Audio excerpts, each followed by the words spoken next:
আদ্যপান্ত ঘটি বাড়ি হওয়ার জন্য আমাদের বাড়িতে লইটা মাছের প্রচলন খুব একটা ছিল না। কিন্তু ওই ছোটোবেলা থেকে রান্না করতে ভালোবাসি, রান্নার ভিডিও দেখতে ভালোবাসি। তো একদিন হঠাৎ করে বাবাকে এই মাছটা দেখিয়ে বললাম, আমাদের বাজারে পাওয়া যায় না? বাবা বলল, হ্যাঁ পাওয়া যায় তো, অনেক মানুষ কেনে।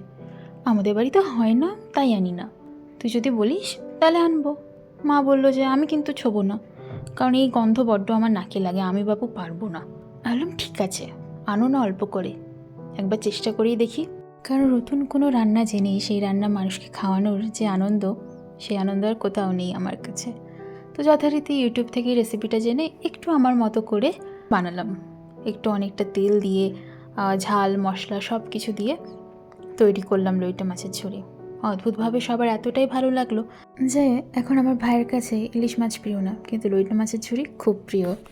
বিয়ের পর শ্বশুরবাড়িতে এলাম, বর মশাইয়েরও বেশ ভালো লাগলো। তো এখন লইটা মাছ আমাদের বাড়িতে হিট।